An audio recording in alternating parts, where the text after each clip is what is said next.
Nas novelas de antigamente, a Globo vinha gravar em outros países suas novelas, gravava em Paris, à beira do Rio Sena. Já deu para perceber que a beleza das cenas vai ser uma marca da nova novela das 8. Hoje não estão podendo gravar nem no Rio Tietê. Segundo o Silvio de Abreu, as novelas da Globo viraram novelas de quinta. Será que isso é verdade? A Kenia Lise, inscrita e membro deste canal, me encomendou este vídeo para eu usar os meus conhecimentos de doutorado e dizer se as novelas de antigamente eram mesmo melhor que as de hoje. Provavelmente você também já deve ter pensado nisso, mas será que é porque hoje em dia as coisas estão, digamos, com um orçamento reduzido? Será que é por conta dos aspectos técnicos? Eu listei aqui os motivos que eu acredito que possam responder melhor. Primeiro, antes se fazia muita novela sui generis. O que é isso? Novelas singulares, né? Com a premissa muito diferente, ou então com a linguagem totalmente diferente, a estrutura.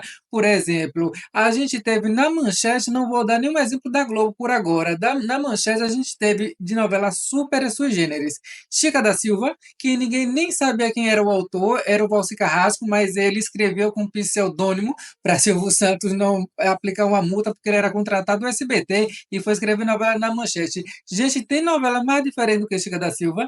Chica, uma escrava, primeiro que para ter uma protagonista negra nesta época, Ave Maria, ainda mais uma protagonista violenta que contava ali também uma coisa real, né, que aconteceu aquele período da escravidão, com muitos atores mostrando como era esta vida e dando holofotes a esse tipo de personagem que você, quando via em outras novelas, só passavam ali para servir alguma coisa, e assim, com uma dramaticidade impressionante. Uma novela sui generis. Outra, da Manchete também, Mandacaru. Gente, Mandacaru chegou uma hora lá que quem mandava e desmandava na novela não eram os protagonistas, era o vilão. O vilão, ele se tornou protagonista, e o que é que a gente queria ver em Mandacaru?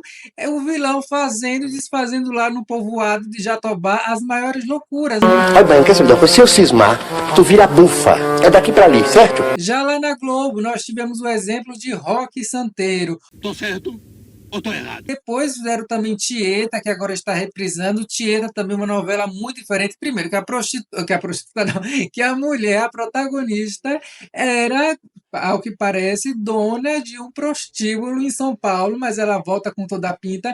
Era uma novela que tinha como suporte um livro do Jorge Amado, então isso já traz também um estofo maior para o conteúdo. É um texto engraçadíssimo. Tieta voltou! Tieta morreu! Tieta voltou! Tieta, não é à toa, é uma das novelas de maior êxito da Globo, está aí sendo exibida outra vez, para minha surpresa. Eu falei, gente, o povo mimizento vai aguentar esta novela, e tem gente mimizenta de todos os lados no Brasil, né? O Brasil realmente, você fala qualquer coisinha, piada, as pessoas já ficam assim, ai, com medo, será que está ofendendo, será que não está ofendendo e tal. Acho importante, mas também é preciso ter um pouco de controle, né? Então, a novela Tieta, ela trata de assuntos muito delicados, né? Ainda tem a questão lá da tia se envolver com o sobrinho, quer dizer, uma coisa que você nunca imaginou ver num melodrama rasgado. Por quê? Porque é uma novela sui generis. Tivemos também, quero dar outros exemplos, Vale Tudo, uma novela que existia para falar, para fazer críticas sociais muito forte ao governo da época, à própria sociedade. Então, assistir Vale Tudo é mais ou menos, sabe o que? É como um professor que vai na sala dos professores para poder se revigorar e voltar para a sala de aula, porque, claro, é na sala dos professores que a gente lá desabafa tudo, aquela menina do 7º ano, aquela desgraçada, aquela criatura, não sei quem é pior, se é ela, se é o pai, mini marginal, né? Então, assim, Vale Tudo era quase uma cartaz de tudo que o povo estava de saco cheio no Brasil, e aí podia falar mal, como no caso da corrupção. Mas, apesar de falar muito mal da corrupção, você perceba que o final de Vale Tudo foi uma grande pizza, assim como é o Brasil, que tudo acaba em pizza. Quem matou Walter Joy? Na Colômbia, tivemos Betty a Feia, uma protagonista feia e que não falava sobre crescer a partir de um amor, não, falava sobre crescer a partir do estudo. Essa novela era tão sui generis e você percebe que ela é porque a partir dela foi surgindo um outro subcódigo ali no guarda-chuva das telenovelas. Veio depois Pedro Escamoso, veio Bela a Gorda, teve uma de trans também que passou lá na Colômbia. Então, assim, foi um filão de novela inteiro que surgiu a partir de uma sui generis que foi Betty a Feia. E para dar um exemplo, no México nós tivemos Cuna de Lobos, uma novela, gente, que a protagonista era a vilã, a assassina que matava todo mundo nesta novela, e ela tinha um tapa-olho. Você pode assistir e pensar, nossa, que novela mais brega. No SBT foi chamada de Ambição, mas essa breguicidade toda, e também com esta premissa completamente diferente, com esta protagonista vilã realmente sanguinária, era uma novela sui generis. Enquanto você vai ver agora na Televisa, o que faz é muito remake, remake, remake, remake de novelas, muito água com açúcar, coisa que também está fazendo a Globo. Na verdade, aqui você já entende também por que já não se fazem novelas como antigamente, porque estas novelas sui generis foram parando de ser realizadas e foi acontecendo, sabe o quê? Um desgaste, né? Não foram reformulando, ou melhor, não foram criando novas vertentes de novela, não. Ficaram replicando, por exemplo, o Clone. O Clone começou tendo essa grande novidade de uma novela que passava parte lá no Marrocos, num outro país, né? Mas depois a Glória Pérez foi fazendo outras novelas assim, neste formato, que acontece entrou em desgaste. A mesma coisa as novelas bíblicas da Record, que começou com uma coisa assim realmente fenomenal e tal, todo mundo interessado, foi ali banalizando, banalizando, banalizando. Hoje em dia ninguém aguenta mais assistir nenhuma novela da Record, porque já desgastou demais. O próprio Agnaldo Silva, que escreveu lá Roque Santeiro, escreveu, foi criador de Tieta e tudo mais, depois vê Pedra sobre Pedra, você vai vendo, Fera Ferida, que ali vai se desgastando até chegar naquele erro colossal chamado o sétimo guardião. Aqui dali realmente a pessoa estava muito mamada, aqui deixou ser exibida na televisão. Então, assim, acontece o desgaste. E esses novos autores que estão chegando, eu percebo que ou eles são obrigados a fazer remakes, ou não tem muita liberdade, ou se tem liberdade, eles acabam também recorrendo a fórmulas que acham que vai dar mais certo. Então, se não tem uma coisa sui generis, singular, excepcional, que faça a pessoa sair do streaming para ver a novela, como é que vai ser tão boa como a gente antigamente? Está tudo mais ou menos igual. A televisão brasileira, ela criou não só tantas novelas sui generis, como até estilo estético sui generis. Por exemplo, só no Brasil a gente tem o naturalismo fantástico, porque realismo fantástico vem lá de la literatura, com Cem Anos de Solidão e tantos outros livros aí da América do Sul e tal, da América Latina. Porém, naturalismo fantástico, quer dizer, era uma estética de televisão muito naturalista, quase de cinema neorrealista, com coisas muito diferentes, como era o caso de A Indomada. Oxe, my God. O próprio Pantanal, de uma virando onça, o outro virando cobra. Gente, isso daqui você não vê mais nenhuma criação de estilo nova. Um subestilo de novela estético, faz quanto tempo que a gente não vê? Eu acho que faz muito tempo. Talvez um dos últimos assim que chamou a atenção foi a Avenida Brasil, né? Um thriller no ar. O que é noir, Zé? Vai procurar lá no Google, é um estilo. Então, assim, hoje em dia está tudo muito sendo replicado. Como é que vai ser tão bom como antigamente se não traz nada de muito novo? E as emissoras têm medo, né? Porque pode trazer uma coisa de muito novo, o público não pode comprar, errar, e aí ser, como é que eu vou dizer? Ser fracasso. Também tem a questão, gente, do texto, da liberdade que se tinha de se escrever novela antigamente e da que não se tem hoje. Para eu fazer um vídeo aqui, eu tenho que pensar 3 vezes se eu falo uma coisa que pode ser uma piada, que pode ofender, porque eu repito, claro que você não pode fazer piadas agressivas e tudo mais e tal, que chegam até a ser crime. Porém, estão estendendo isso demais, estão alargando demais e, às vezes, qualquer coisa é problematizada sem nenhuma necessidade. Então, a Globo, por exemplo, ela tem lá o Amaury, que não gosta muito de polêmicas. Então, como é que o escritor vai escrever uma coisa realmente libertadora? Vai escrever uma coisa... Porque a arte, ela é politicamente incorreta. Eu sou Odete Reutemann! Não existe arte que exista ali para ser algo correto. Se for para ser algo correto, é um sermão, é uma palestra, não é? É um ensinamento. A novela pode agregar coisas assim, mas, ou seja, você não vai fazer uma novela de ovelha. Né? Tem que ter lá um vilão para fazer uma coisa má, para poder a história rodar e tal. Lá, por exemplo, agora nessa novela Garota do Momento, que eu fiz crítica no canal, gostei bastante do primeiro episódio. Lá você vê cenários estonteantes, umas externas muito bonitas. É verdade que depois vai para uns cenários mais de cidade cenográfica lá e fica por lá mesmo, mas pelo menos no primeiro capítulo teve, sim, uns cenários lindos. Agora, por exemplo, gente, o conteúdo desta novela agora, um plot que está acontecendo neste momento, é que a menina vai ser garota propaganda e entrou lá a questão do cabelo, que ela não quer que alise e tal. Esta pauta aqui, eu me lembro, a primeira vez que eu ouvi falar sobre algo em relação a isso foi em 2017, com um youtuber, né? Então, quer dizer, como é que... E olha que eu rodo esse mundo, eu viajo e tal. Claro que já acontecia isso lá desde a década de 60, 70, começando nos Estados Unidos, tendo esta consciência toda, mas isso na década de 50, no Brasil, e com toda essa consciência, ou seja, debatendo um assunto assim que não parece muito crível para aquele período. Eu quero dizer o seguinte, até se poderia falar, né? Mas da maneira como se fala em Garota, é uma coisa assim, um pouco de palestra, a maneira como eles estão passando estas coisas, né? Então, você vê que a qualidade do texto, quando ela é de autoajuda, praticamente, ela cai. Ela não tem a mesma qualidade de texto de você pegar, por exemplo, o Manuel Carlos, quando escreveu lá Mulheres Apaixonadas, quando escreveu Por Amor.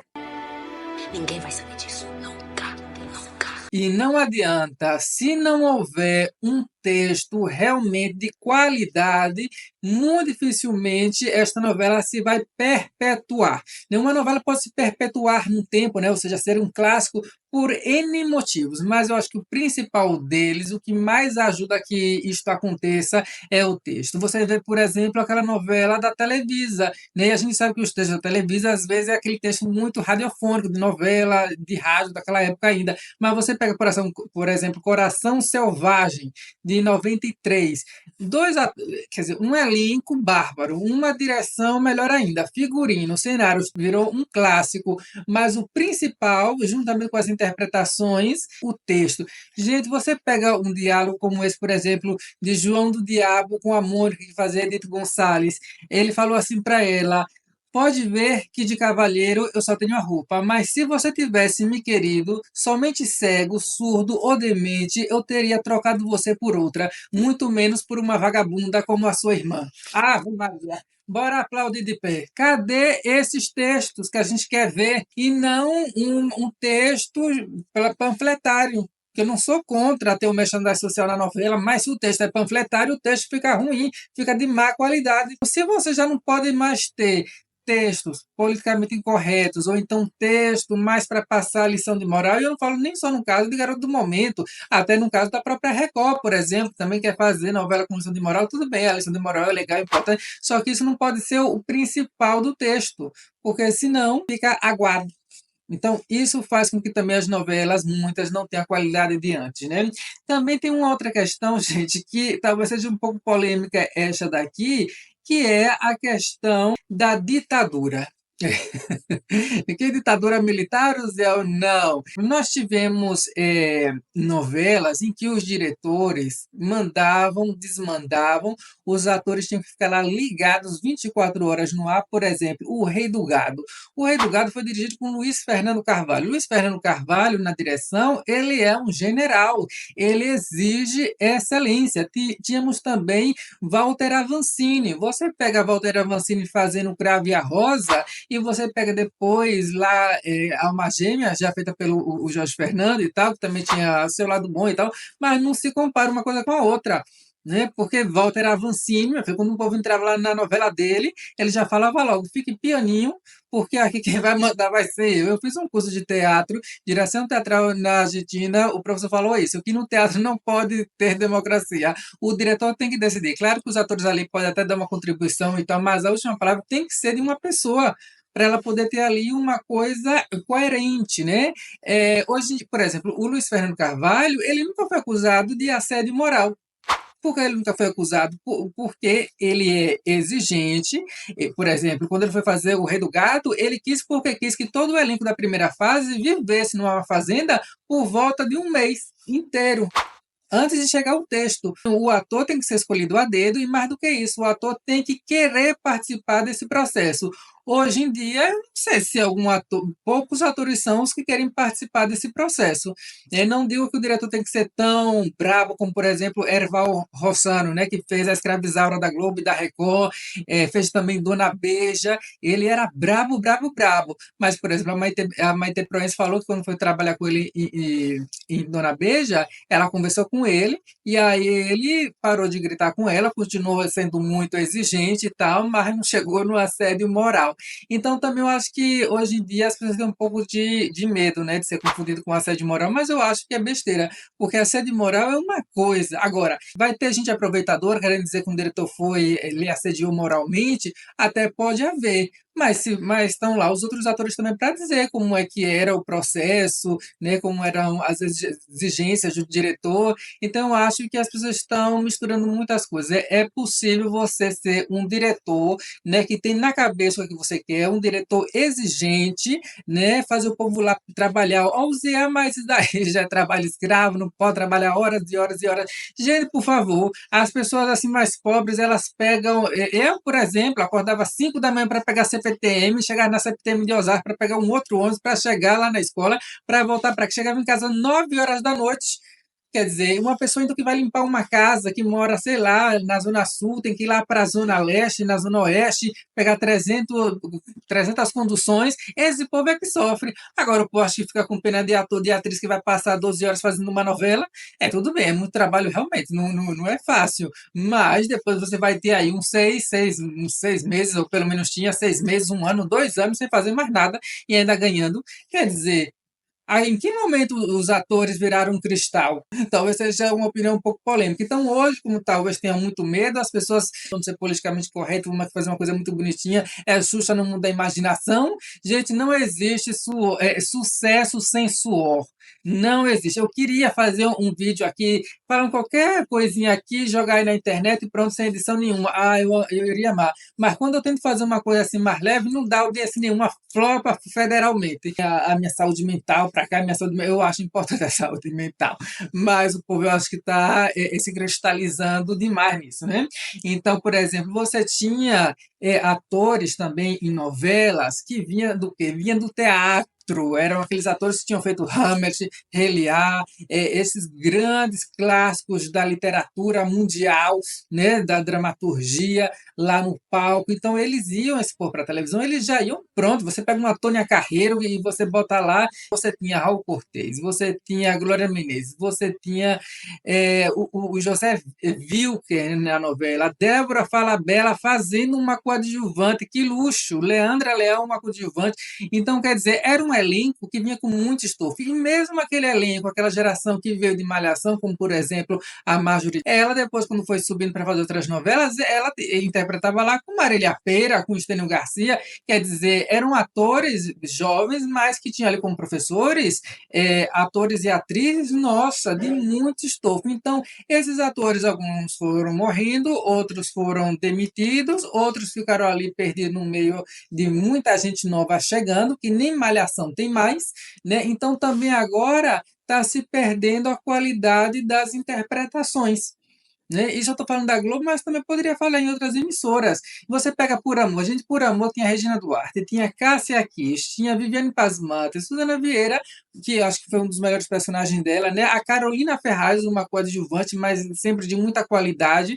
O Fagundes, eu já falei. Quer dizer, era um elenco sensacional, e até os jovens que aí estavam já tinham trabalhado com pessoas imensas, né? Você pega Mariana Ximenes trabalhou com Fernanda Montenegro, isso dali já é uma baita de uma faculdade. faculdade. Os atores que estão entrando agora, eles estão entrando com quem? Eles estão entrando com Rafa Kalimann, né? Eles estão entrando com uma lá que apareceu agora, que tem ali uma seguidora, muitos seguidores. Então, a qualidade dos atores também deu uma diminuída, porque o cenário pode ser terrível. Betty a Fea tinha o pior cenário do mundo. A própria atriz, a vilã que eu entrevistei na Colômbia, ela me falou que era muito feio o cenário, não tinha janela, não tinha nada, e fez o sucesso que fez porque texto, direção, a direção era ali em cima, texto, direção e interpretações. Os atores de Best, gente, eles trabalhavam no mínimo 14 horas por dia. Eles nem viam os filhos, por isso os filhos, depois da escola, iam para lá, para a emissora, para ficar lá com eles. Então, quer dizer, hoje em dia tem ator querendo fazer isso? Eu acho que não muito. As próprias novelas da década de 90 do SBT, gente, era um elenco assim extraordinário. Você tinha Irene Ravache, você tinha Otton Bastos, Jussara Freire fazendo lá Era um Seis. Tivemos também As Pupilas do Senhor Reitor. As duas, né, foram dirigidas por Nilton Travesso, que era um diretor assim de muito rebuscamento. Hoje em dia os diretores não têm rebuscamento quase nenhum, simplesmente ficam ali um tanto quanto limitados em gravar o que é pedido ali no roteiro, mas sem trazer uma elaboração com criatividade. Não, vamos fazer aqui o básico, vamos botar uma fotografia bonita, bora botar uma luz assim e já está ótimo. O importante é gravar. Não, e o conceito que tem que existir por detrás, porque hoje em dia tanto roteiristas como principalmente diretores têm percebido que eles estão mais preocupados realmente ali no texto, mas e o subtexto? O que é que está sendo contado, né? Você pega, por exemplo, uma Agatha Moreira. Eu não quero bater nela, mas é impossível, porque ela está agora na novela. Gente, a Agatha Moreira, toda vez que ela vai falar um texto, pelo menos nessa Manhã de Você, não sei em todas as novelas, que não assisti todas delas, né? Mas ela só fala o texto.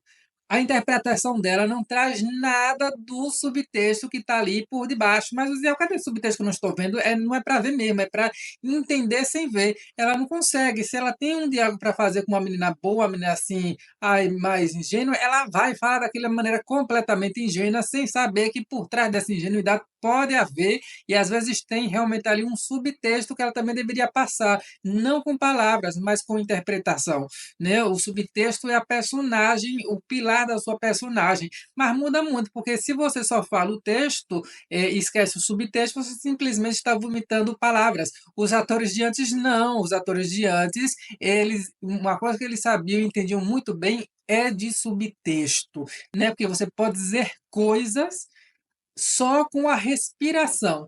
Pobreza pega. Pega. Tem a sua fala que está lá escrita no roteiro e tem aquela outra fala que não está escrita no roteiro, mas você bota lá. Isso é subtexto interpretativo que a grande maioria desses atores novos não tem.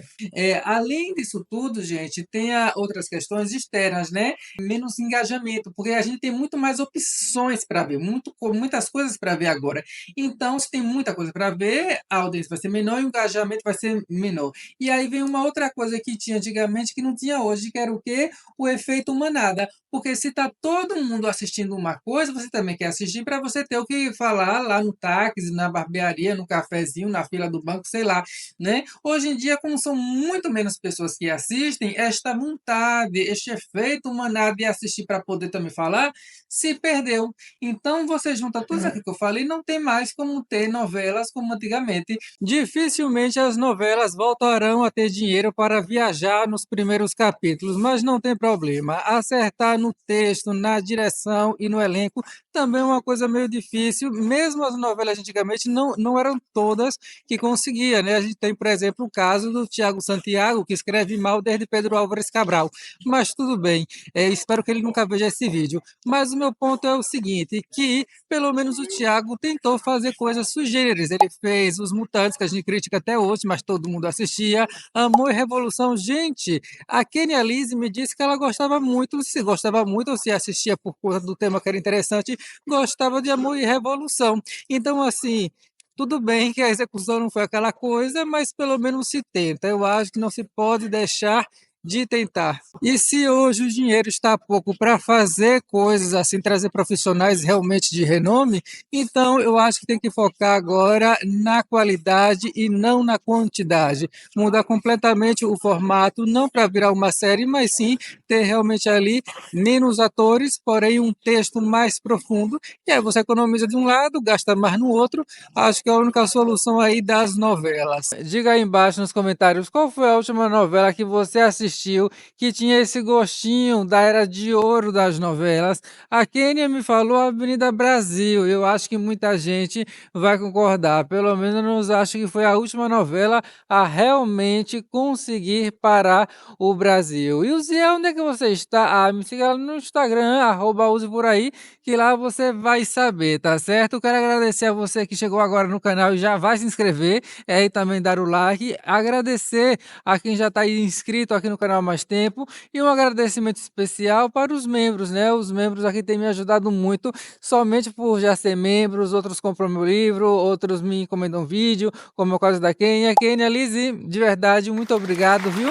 E desejo a todo mundo um feliz ano novo, um 2025 melhor que o 2024. O Ziel, mas meu 2024 foi terrível. Pois é, veja pelo lado bom. Pior do que tá, não fica. E por falar em ano velho, ano novo, vou deixar aqui uma playlist, gente, que são os melhores vídeos que eu fiz neste ano que passou. Resumos de novelas, que o povo deu muita risada, todos aí campeões de visualização, assista. Agora, se você já viu e quer ver outras coisas, veja aqui, olha só, nesse outro vídeo tem eu em Paris, falando se Paris está perigosa, mostrando o hotel sem eletricidade praticamente que eu fiquei, contando o dia que eu me perdi em Paris, meia-noite, como me achei, uma história trágica também. Olha, realmente um vídeo bem completo. Clique aqui e já siga lá o outro canal também. Um grande abraço para todos vocês. Acabou? Marginal.